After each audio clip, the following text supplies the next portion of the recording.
Hello guys! So, it's been a while na nakapagkwentuhan tayo and ayun na nga, nabigyan na ng pagkakataon na makapag-video tayo. This is just going to be a life update. Kung hindi naman, scroll lang kayo dyan. Pero ayun na, na-miss ko nga kasing mag-video. And hindi ko nga alam kung sanay pa akong mag-record. Pero ayun na nga, nag-bis na lang tayo, naglagay ng konting inik-inik dyan para naman hindi nyo isipin na napakagulo talaga ng background ko. So anyway, for sure meron kayong mga napapansin. Siguro i-comment nyo na lang. Pero ganito na lang, magkakwento lang din talaga ako. Para naman kahit papano ay may kapupuntahan siguro yung kwento ko. Nag-ano lang ako, naghanap ako ng mga nagtanong ako kay kaibigang ChatGPT. Kasi siya madalas yung kakwentuhan ko para humingi ng ilang mga questions na pwede kong matanong. Doon na lang siguro tatakbo yung mga natin, yung kwentuhan natin. So, simulan na natin kung ready na kayo. Actually, tingnan mo, ang pangit ng sulat ko. Sinulat ko na labor kasi daming questions kasi na binato si ChatGPT. Anyway, so una muna, kamusta nga ba si Sheena? Si Sheena Santos. Ayan, so sa mga hindi pa nakakilala sa akin, ako po si Sheena Santos. Yung iba pa, di ba? So, kung napapansin nyo, kung may mga napapansin kayo, sabi nga medyo pumayat na daw ako. Ang laki daw ng pinayat ko pala. Yung pala. Ang laki pala ng pinayat ko.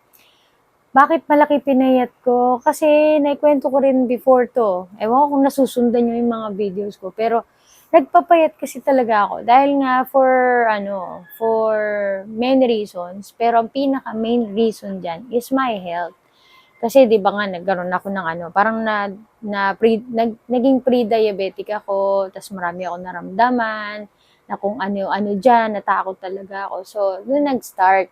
So, actually matagal na naman na nag-exercise na talaga ako. Bata pa lang ako nag-exercise na ako. Kung ano nung exercise at kung ano nung diet talaga ginawa ko. Ngayon, tumating pa sa point na umiinom ako ng mga something diyan. Yung mga parang para madumi ka, ganyan. Pero, kumbaga nung nagiging adult na ako, iba naman na yung way ko. Pero, nung na-detect nga na nagiging pre-diabetic ako, yun yung mas naging seryoso na ako magpapayat. At saka, lumakas ang katawan. Gusto ko syempre maging healthy ako dahil 40 plus na tayo, di ba? Kwarentahin na. Ayun, nagsimula na akong mag-workout. Mga 2 years din ako naggamot. At saka, nag-walking. Yan talaga, nag-walking talaga ako. Ang laki talaga na naitulong yan sa pagpayat ko, yung walking. Kung nakikita niyo sa mga post ko, nagsusuot pa ako ng relo na pang-count ng steps ko. Tapos, bukod pa doon yung workout. Yan. Basta 10,000 steps a day talaga yung target kong ma-hit. Tapos, nagsasasali ako sa iba't ibang mga programs para mas mag-guide ako, mga coaches, yan. And then, ang pinaka talagang masasabi kong mas nakita kong pumayat ako ay nung nag-pickleball ako. Ayan. So, sa mga kaway-kaway sa mga ka-pickleball ko dyan or sa mga nagpi-pickleball din kagaya ko. Kaway-kaway din. Sino-sino ba dyan ang mga nahilig na rin, mga addict na raw sa pickleball. Totoo talaga, mas pumayat talaga ako sa pickleball. Ayan, kung makikita nyo. Ayan. Sabi ko nga parang, di ba ako tumanda? Kasi parang kita yung mga ganito. Ayan, yung mga ganito. Ito may mga kati-kati ako dyan. Siguro dahil sa panahon. But anyway, so sige, yun na. Simulan natin. Kung mayroong isang lugar akong gustong balikan, saan at bakit? Siguro yung parang dumating kasi sa point na parang lost talaga ako. Kung napanood niyo rin yung previous video ko, yung parang umiiyak kasi ako noon dahil nga parang sabay-sabay nawala yung mga clients namin. After that, dito kasi yun sa kwarto Pero after that, may mga nangyari pa, may mga naganap pa. Pero yung isang lugar talaga na gusto kong balikan is yung jogging road kung saan dun ko mas nahanap yung sarili ko na naglalakad ako mag-isa. And kaya ko palang lumabas ng bahay mag-isa, kaya ko palang makarating doon ng mag-isa, kahit umuulan, naglalakad talaga ako, nagbabike ako. As in, nakapayong ako, naglalakad ako mag-isa, tinutuloy ko lang yung paglalakad kasi ayoko mawala talaga sa ginagawa ko. So, nung parang gulong-gulo yung utak ko, hindi ko alam ang gagawin ko. Tapos parang dun ko na dun nagsimula yung talagang pagkausap ko kay Lord personally. Kasi choir ako dati. Kumbaga lang dadasal naman ako, guys. Kumbaga nagdadasal naman ako, ha. Pero yung doon, yung nagsimula na akong maglakad, alam mo yung minsan nakikita ko yung sarili ko na lang na umiiyak ako habang umuulan. Tapos naglalakad ako. Tapos lagi akong nagdadasal sa kanya, nakikipagkwentuhan ako sa kanya, nagsishare ako sa kanya, kung ano yung ginagawa ko. Kunwari, ano yung thankful ako nung nakaraang araw, tapos ngayong araw na to, ano yung mga grateful ako. Kumbaga, sinishare ko sa kanya. So, doon ko nahanap yung, doon sa lugar na yun. So, pag naalala ko, ay, eto yung madalas nga ako mag-picture nun tsaka video, doon sa lugar na nilalakaran ko, at saka kung saan ako mismong, yung pag nandun ako, parang malaya ako, alam mo yun. So, yun. Kasi hindi na ako madalas nakakapunta. Actually, hindi na ako nakakapunta. Ilang months na, hindi na ako nakakapunta doon. Kasi nga, madalas na akong nasa court. Nasa pickleball court. Ako at saka yung asawa ko. At yung anak ko. So, madalas na kami naglalakad.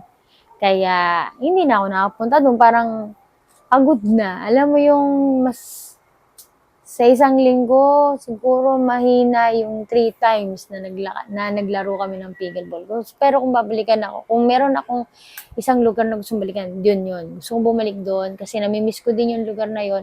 At saka yung mga taong na-meet ko doon. So, yung mga seniors doon na nandoon na madalas kong makakwentuhan, makatawanan, ganyan, kabatian. So, ayun. Haba ng sinabi. Okay. Alam mo, ang lalalim pala ng mga tanong na nakuha ko, di ba? Dapat kwentuhan lang to Pero sige, hanap muna ako ng medyo mababaw. Check ko na rin kung ano yung mga tapos ko na. Kasi alam mo yun, parang feeling ko nalilito ko kung ano ba yung nabasa ko na. Mamaya. O yan, may check na yung isa. Anong pagkain ang automatic nagpapaganda ng mood mo? Ayun, anong pagkain ang automatic na nagpapaganda ng mood mo? Talaga, dark chocolate. Ayan, dark chocolate lover talaga ako. Ayoko lang ng sobrang tamis. Gusto ko yung sakto lang. Kaya nga nung nag-start na ako, kasi meron na rin akong side business. Yun yung actually looking for business partner din ako. So kung sakala interesado kayo. Yung mga protein shakes and energizing teas, gumagawa na ako. At ang pangalan ng aking side business ay lang siya, pop-up lang siya, guys. Yung table lang dito sa bahay or nagdi-deliver lang ako sa mga suki ko. Yung Home My Cup. Yan. May storya din yung kung ba't Home My Cup. Kumbaga gusto ko na kung ano yung kung ano yung siniserve ko sa family ko ay isi-serve ko rin sa iba. Siyempre, magsiserve ka ba? Kung hindi mo kayang ipainom o ipakain sa anak mo, sa pamilya mo, ba't magsiserve sa iba? Parang gano'n. So talagang dahil nga nasa fitness na aming pamilya and hindi lang fitness, sports and fitness, syempre gusto kong talaga, yung mabigyan ko sila ng kung ano yung needs nila. Actually, nag-start sa akin. Parang mahilig kasi ako sa mga, di ba nagda-diet nga ako. So kung ano di sinubukan ko mga diet. Tapos, since paborito ko kasi yung dark chocolate, ganyan. Ko yun, parang ano ba yun? In-incorporate ko dun sa drink ko. Tapos, siya, parang Herbalife din siya. Tapos, tinitimplahan namin. Meron na kaming timpla talaga. Medyo yung iba, kinostomize ko lang. Kasi gusto ko talaga, yung sakto yung gusto ko talagang lasa. Yung kung ano yung mismong ininom ko. So, ang ginagawa ko is, dahil masaya ako doon sa drink na yon, gusto ko, lalo yung dark choco, dark cacao, nagtimpla rin ako noon at inang isinerve ko sa mga customers ko, sa mga kaibigan ko, ka-pickleball ko, nagustuhan nila. And then, nga lang, madalas silang umu-order ng mismong, yung mga timpla ko. And then, isiniserve ko na rin pati yung mga drinks na core blends ng aming club. So, yung mga energizing tea, like kiwi, raspberry, blue curacao, mga ganyan. Iba-ibang flavors. And natutuwa ako na unang nagustuhan ng mga anak ko kasi sila muna yung pinapatikim ko yung pamilya ko. gustuhan nila. And then, saka ko sinerve sa aking mga kaibigan, mga ka-players, ka-pickleball friends. Ayan. Yun. So, kung interesado kayong matutunan, kasi sabi ko nga, naghahanap kami ng business partner. And willing kami to share kung paano siya tumatakbo, yung business concept niya, yung paano yung timpla, sino mga market ba natin, mga ganyan, mga information about dun sa negosyo namin. Willing kami na i-share yun sa inyo at matutunan nyo. Kasi nga, gusto namin magkaroon ng business partner. Ayun. Ganon. Ano ang pinaka hindi mo makakalimutang moment sa pickleball nitong buwan? Siguro yun nung tinamaan ako sa mata ng bola.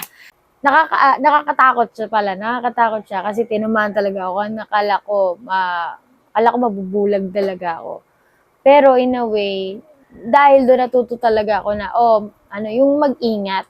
Kasi bumili na ako after that, bumili na ako ng salamin.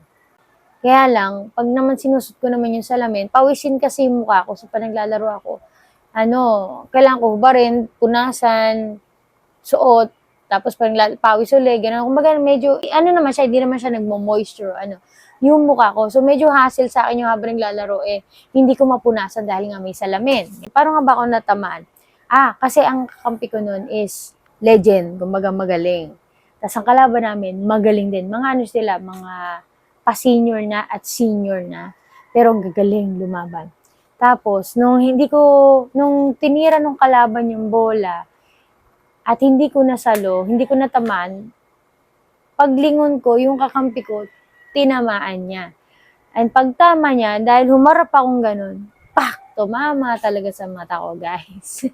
As in, ganun, napikit talaga ako. Nakaka-alarma. Pero natuwa ako kasi nga, doon ko na mas naintindihan kung bakit kailangan mo mag-ingat sa court, no? Hindi biro-biro talaga. So, ayun, kaya kung maglalaro kayo ng pickleball, make sure na safe po kayo, ha? As in, mag-practice, tapos gumamit ng mga pang-protection sa katawan. Lalo na yung eyeglasses or kahit yung frame. Kasi meron naman ng frame lang. O ayaw nyo nung merong lens, ganyan. Meron naman nung natatanggal. And searching pa ulit ako ng affordable na parang eye blocker kapag naglalaro ako. So, searching ako ng frame lang. And meron ako nakita, medyo mahal, pero we'll see, di ba, kung ma-afford naman natin soon. At saka ano pa ba? Yun muna. Ang gulo ko. Okay, next. Yan. Meron pa tayo sa listahan. Teka, check lang to. Baka mawala.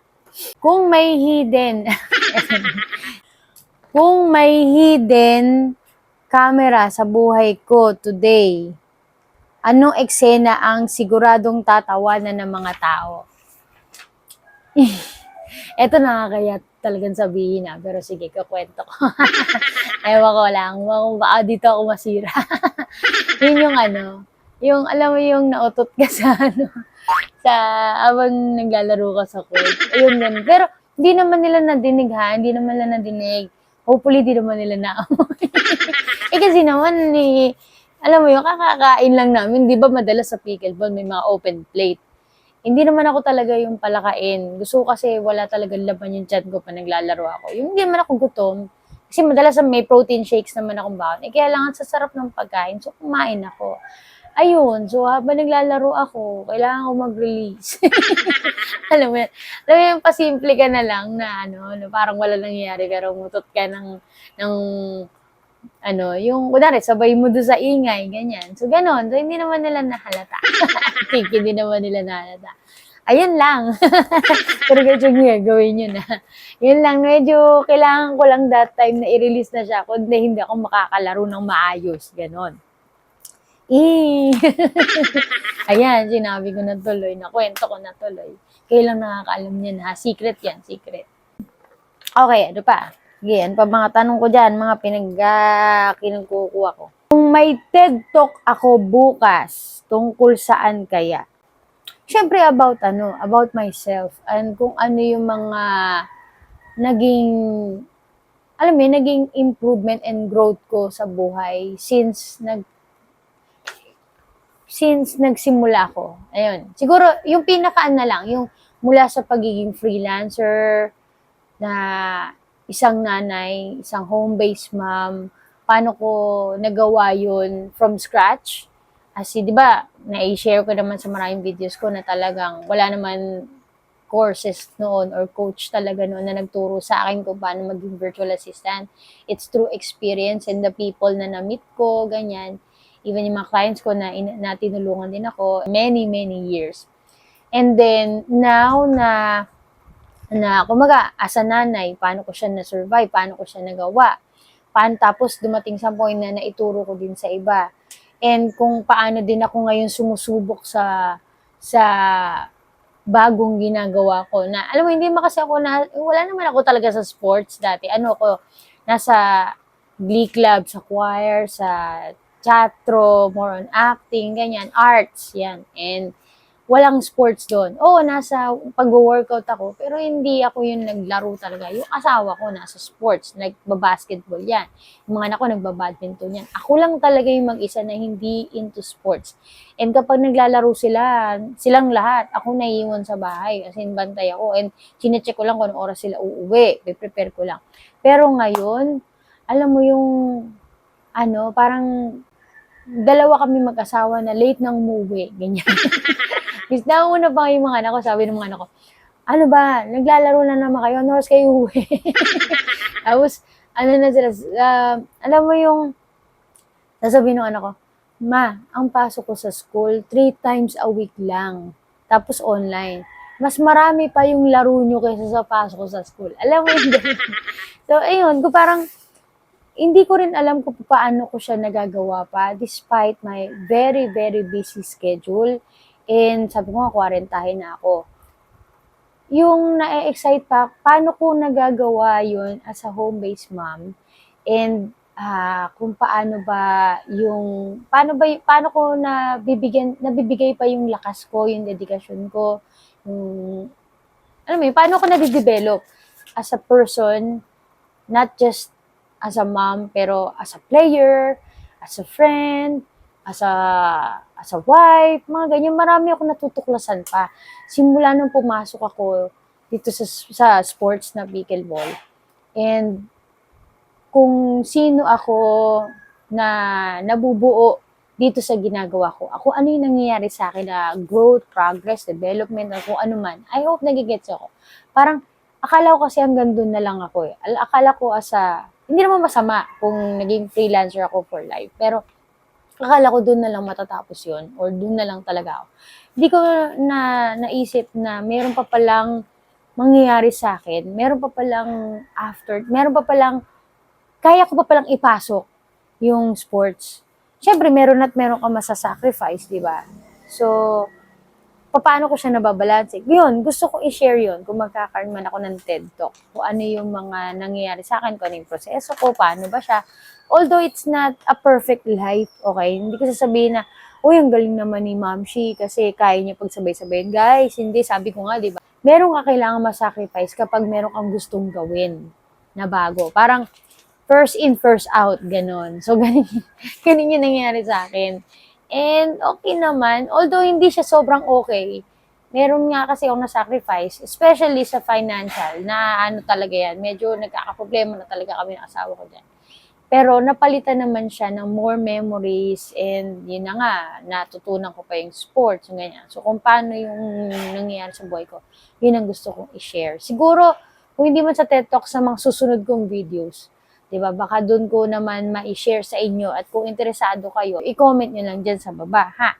Kung gusto nyo ikwento ko pa yung mga tungkol doon sa time management, ganyan. Baka sakali meron pa akong ma-share sa inyo na may mapulot kayo at ako rin, gusto ko makinig din sa inyo. Baka meron kayong mga kwento dyan na gusto nyong i-share sa comment section, babasahin natin. Malay mo, yun ang mismo maging topic natin sa mga susunod na videos natin. Okay? Checkan ko lang para alam ko kung ano yung tapos na. Niluluto na ako. Mamaya na magluluto na ako. Kasi nakapag-video lang ako ngayon. Dahil nga, yung mga anak ko, yung 3 ay nasa school. Si husband natutulog. So, ako lang at yung aso, buti tahimik siya ngayon. Kasi kanina, nagtatatahol talaga siya. Paano nagbago ang tingin ko sa katawan ko nitong taon? Kanina, di ba sabi ko nga, Paano nagbago ang tingin ko sa katawan ko? Malaking tulong kasi talaga nung nasa nasa sports. Kasi 'di ba dati nasa fitness lang ako. Pero ngayon nasa sports ako, akala ko enough lang yung pumayat ka. Kung nasa fitness ako, akala ko enough lang yung pumayat ka, mag-workout ka, maging sexy ka. Hindi ko inasahan na kapag pumasok na ako sa pickleball, dito mo pala kailangan mas lalong palakasin yung katawan mo. Alam mo yung hindi ka, kasi hindi sapat yung sexy ka lang o payat ka lang. Paano mo masusurvive ang paano mo mailalaro ng maayos yung laro mo kung nanghihina ka? Kasi merong mga times talaga, promise, sumasakit yung tuhod mo, binti mo, katawan mo, balikat mo. Lalo, ang dalas-dalas namin maglaro. So, dito mo talaga kailangan na palakasin yung muscle mo, mental health mo, emotional mo. Alam mo yon, spiritual mo, yung tiwala mo, ganyan. So, physically, mentally, spiritually, emotionally, lahat ng mali, kailangan mong palakasin, promise. Lalo na talaga yung physical. Kailangan kong, ngayon nga sabi ko, kasi pagka laro ka ng laro ng pickleball, kunwari, 3 to 5 times ka naglalaro, nasa-sacrifice ko talaga workout. Hindi ako nakapag-workout, hindi ako nakapagbuhat. Yun na nga, sumasakit talaga yung, sumasakit yung tuhod ko, yung hita ko, kasi sa pagod. And syempre, lagi mo siyang gamit, di ba, pag naglalaro ka. So, nung sinubukan ko mag-workout para mabanat siya, mabatak siya, yun, umokay naman yung laro ko at hindi ako sobrang nasaktan sa mga tuhod ko. Madali ako nakarecover. Tapos, uminom pa ako ng mga protein shakes ko nga, yung sa Homey Cup and energizing tea. So, di naman siya nagpo-promote ako, pero yes, nakatulong talaga yun sa akin. And nung nag-tournament ako, nag-tournament yung asawa ko, yung kapatid niya na coach, si Coach Noel, yun din ang pinatake ko, yung protein rebuild nila. And sabi nila, ang laki daw na naitulong dun sa laro nila, sa performance nila. So, mabalik tayo. Biglang segue, no? Mabalik tayo. Yun na, nakita ko talaga na mas ngayon ko, dahil quarantine na tayo, mas ngayon ko nararamdaman na kailangan kong palakasin pa yung katawan ko at yung lahat ng lean na binanggit ko kanina para mas masustain ko at mas magawa ko tong sports na na-enjoy ko, yung pickleball. And hindi lang pickleball, syempre, yes, di ba? You're a mom, you're a wife, you're a daughter, you're a friend, ganyan. So, paano mabalance mo yun, di ba? Para ma-manage mo rin, kailangan malakas din ang katawan mo, di ba? Kundi isa lang magagawa mo. Ay ko nga, hindi man siya perfect, pero dapat nakahanda ka. Physically, mentally, emotionally, spiritually, at lahat ng li. Okay? Ayon. Ano pa ba mga tanong? O sige, siguro follow-up question to dun sa nakaraang tanong natin. Ano ang achievement ng katawan ko na hindi halata sa timbang? Hindi na kasi ako nagtitimbang. Before, oo, nung nasa program ako, para pumayat, ganyan. Nagtitimbang talaga ako everyday. Pero kasi hindi na ako nagtitimbang. Pero hindi halata na, ewan ko ba, kasi nahalata nyo naman at pumapayat ako. Kaya lang, mas pumayat nga daw ako ngayon.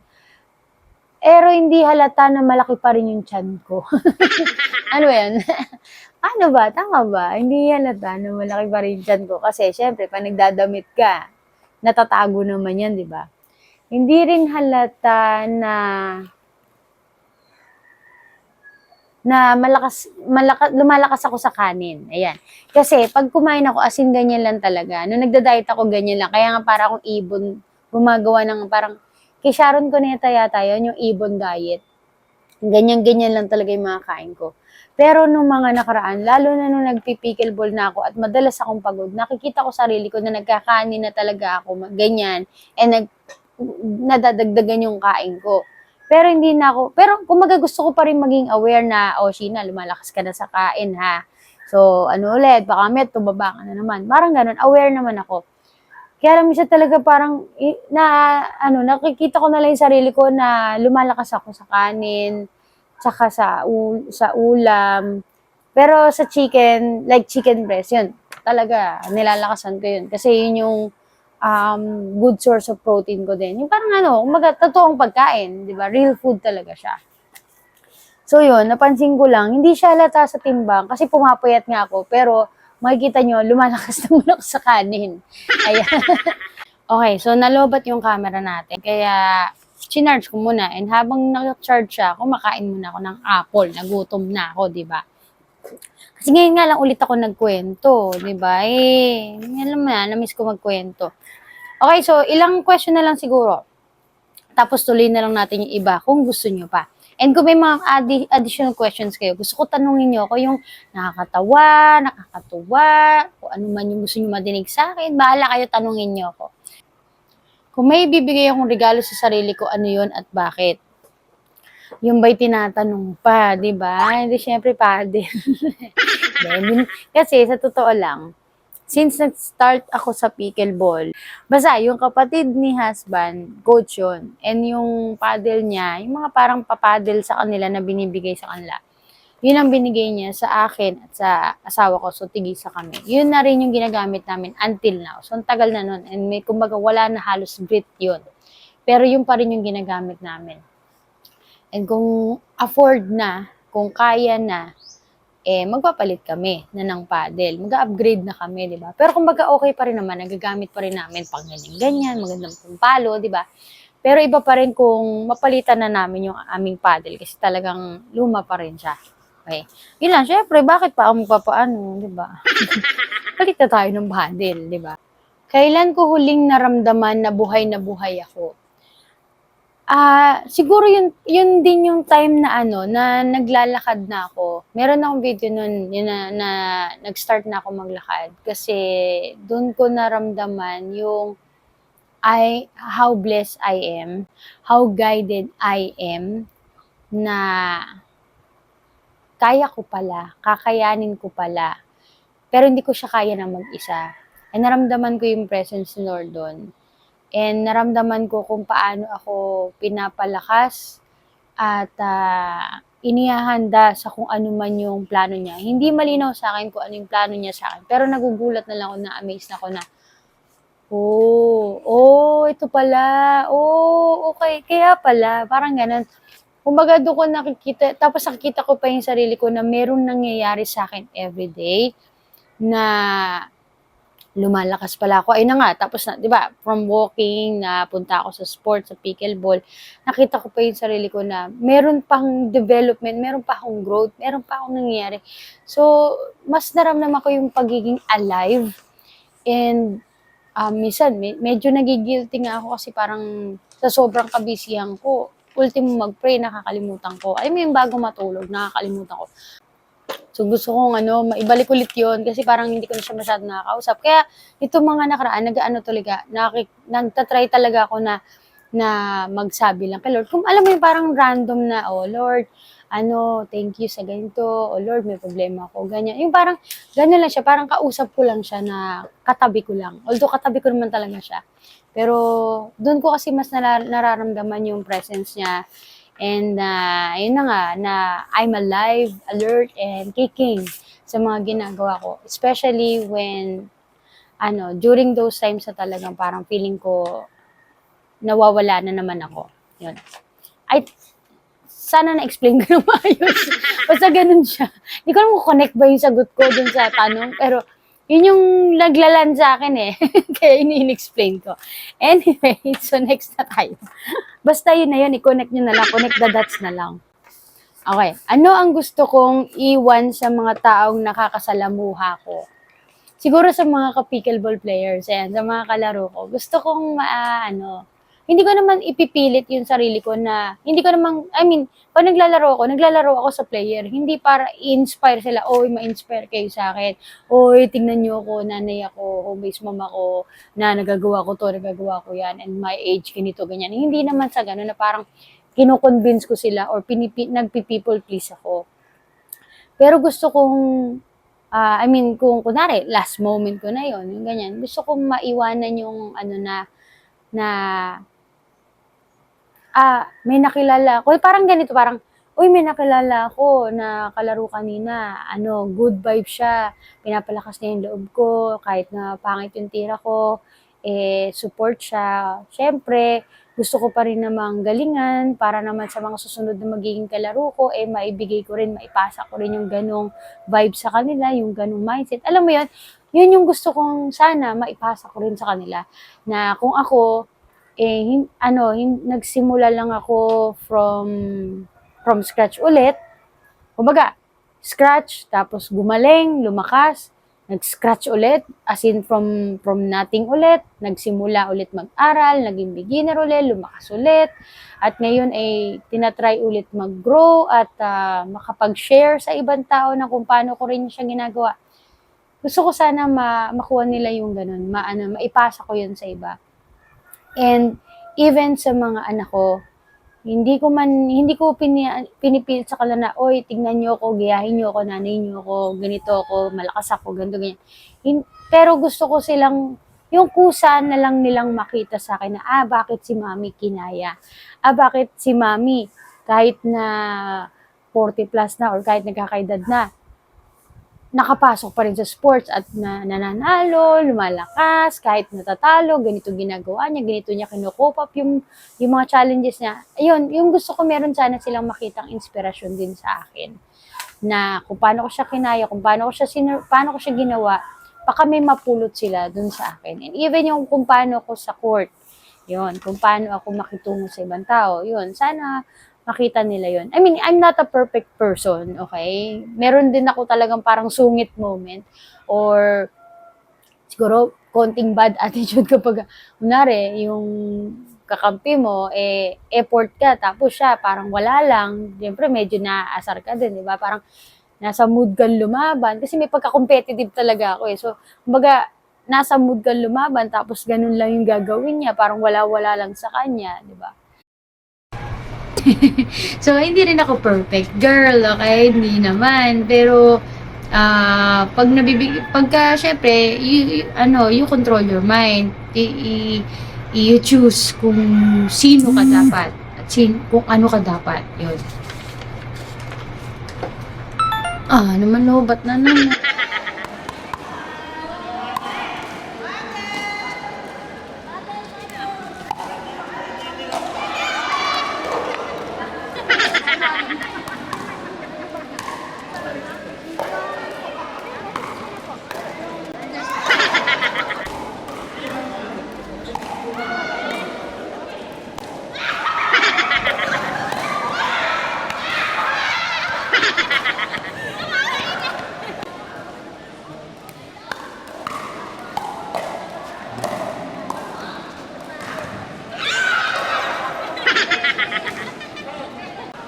Oo, ang dami nila.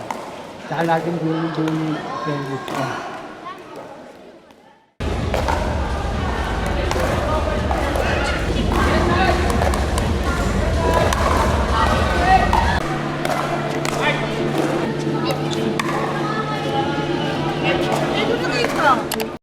Na-conscious.